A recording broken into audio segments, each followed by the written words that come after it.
Hello, Mark. I'm Brian, and my number is 43. So I'm going to start my recording now.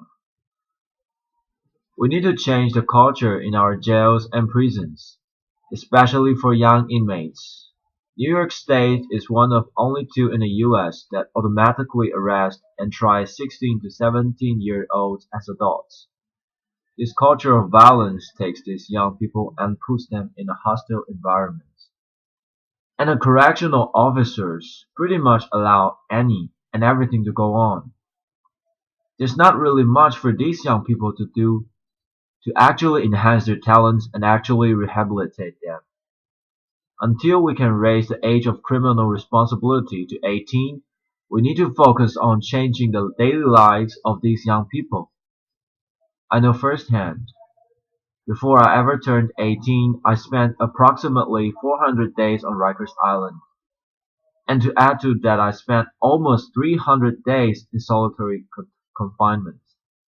And let me tell you this, screaming at the top of your lungs all day on your cell door or screaming at the top of your lungs out the window, it gets tiring.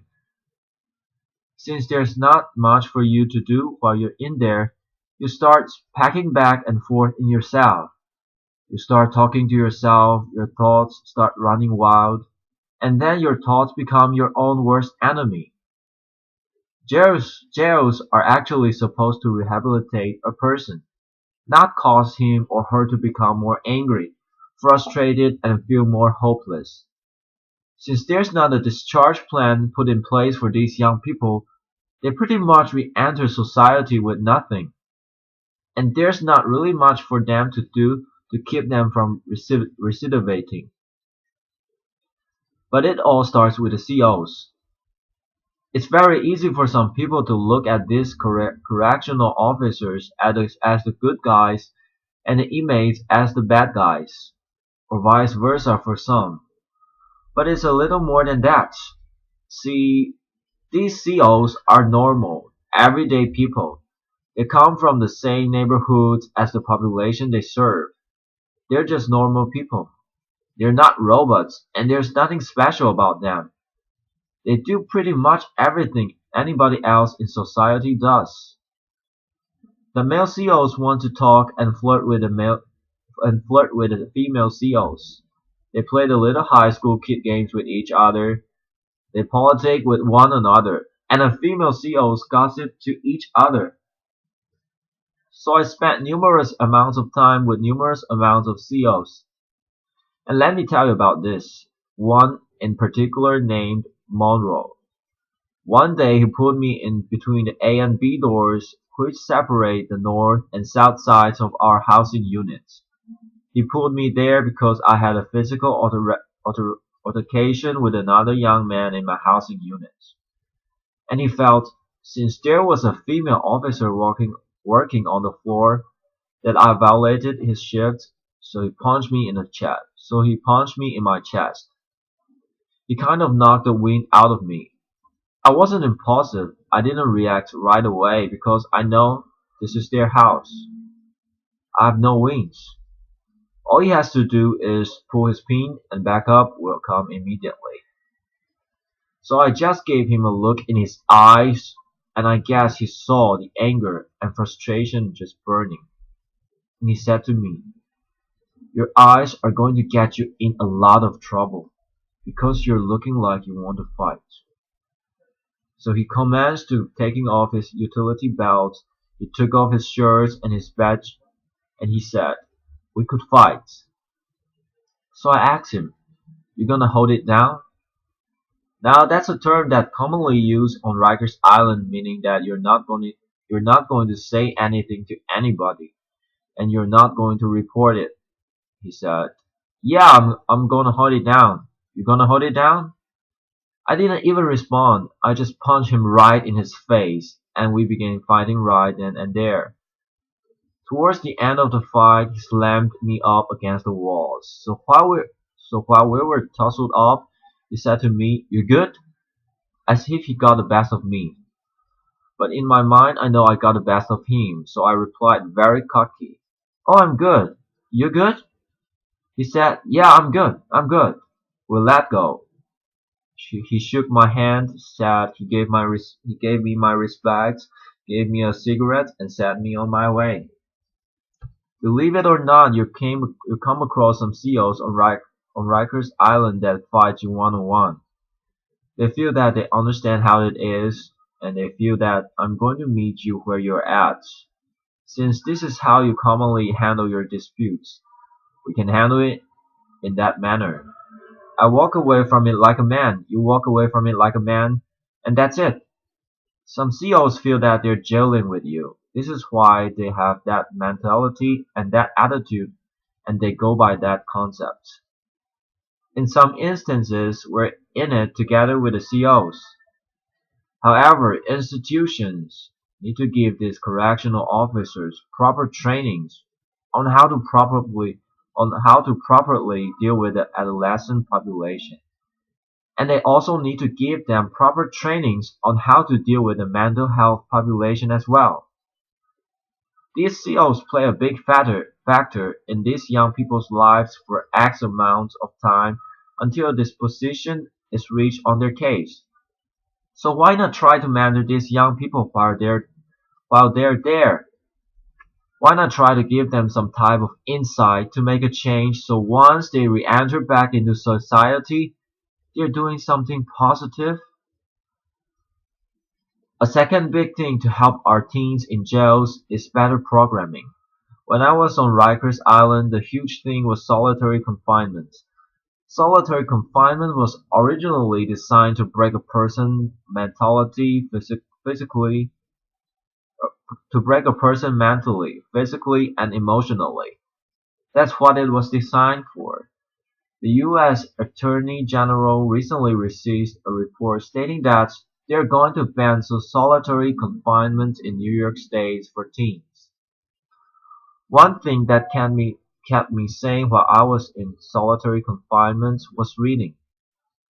I tried to educate myself as much as possible. I read any and everything I could get my hands on. And aside from that, I wrote music and short stories. Some programs that I feel would benefit our young people are art therapy programs for the kids that like to draw and have that talent. And what about the young individuals that are musically inclined? How about a music program for them that actually teaches them how to write and make music? Just a thought. When adolescents come to Rikers Island, C-74 RNDC is the building that they're housed in. That's nicknamed Gladiator School because you have a young individual coming in from the street thinking that they're tough, being surrounded by a bunch of other young individuals from all of the five boroughs, and everybody feels that they're tough. So now you have a bunch of young gentlemen poking their chests out feeling that I have to prove I'm equally as tough as you or I'm tougher than you. You and you. But let's be honest, that culture is very dangerous and damaging to our young people. We need to help institutions and these teens realize that they don't have to lead a previous lifestyle that they led when they were on the streets, that they can actually make a change. It's sad to report that while I was in prison, I used to hear dudes talking about when they get released from prison, what type of crimes they're going to commit when they get back in the streets. The conversations used to sound something like this. Oh, when I hit the street, my brother got this connection for these, that, and the third. Or, my man over here got this connection for the low price. Let's exchange information. And when we hit the town, we're going to do it real big. I used to hear these conversations and think to myself, wow, these dudes are really talking about going back in the street and committing future crimes. So I came up with a name for that. I called it a go back to jail quick scheme because really, how long is that going to last? You get a retirement plan with that, nice little pension, 401k, 403b. You got health insurance, dental. But I will tell you this, being in jail and being in prison I came across some of the most intelligent, brilliant, and talented people that I would ever meet. I've seen individuals take a potato chip bag and turn it into the most beautiful picture frame. I've seen individuals take the state soap that's provided for free and turn them into the most beautiful sculptures that would make Michelangelo look like a kindergartner made it. At the age of 21, I was in a maximum security prison called Amara Correctional Facility. I just came out of the wage shack from working out, and I saw an older gentleman that I knew standing in the middle of the yard, just looking up at the sky.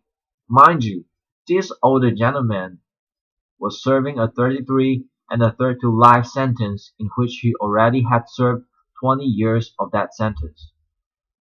So I walked up to him and I said, "Oh gee, what's going on, man? You good?" He looked at me and he said, "Yeah, I'm good, young blood." I'm like, "So what are you looking up at the sky for, man? What's so fascinating up there?" He said, "You look up and you tell me what you see." "Clouds?" He said, "Alright, what else did you see?" At that time, it was a plane passing by. I said, "Alright, I see an airplane." He said, "Exactly. And what's on that airplane?" "People." "Exactly. Now where's that plane and those people going?" "I don't know, you know. Please let me know if you do. Then let me get some lottery numbers." He said, "You're missing the big picture, young blood. That plane with those people is going somewhere, while we're here stuck. The big picture is this. That plane with those people going somewhere, that's life passing us by while we're behind these walls, stuck." Ever since that day, that sparked something in my mind and made me know I had to make a change. Growing up, I was always a good, smart kid. Some people would say I was a little too smart for my own good. I had dreams of becoming an architect or an archaeologist. Currently, I'm working at a Fortune Society, which is a reentry program, and I work with people as a case manager that are at high risk for recidivism. So I connect them with the services that they need once they're released from jail and prison so they can make a positive transition back into society. If I was to see my 15-year-old self today, I would sit down and talk to him and try to educate him, and I would let him know, listen, this is me. I'm you. This is us. We are one. Everything that you're about to do, I know what you're going to do before you do it because I already did it. And I would encourage him not to hang out with X, Y, and Z people. I would tell him not to be in such and such place. I would tell him keep your behind school, man, because that's where you need to be. Because that's what's going to get you somewhere in life. This is the message that we should be sharing with our young men and young women. We shouldn't be treating them as adults and putting them in cultures of violence that are nearly impossible for them to escape. Thank you. Thank you, Mark. I finished my reading. Bye bye.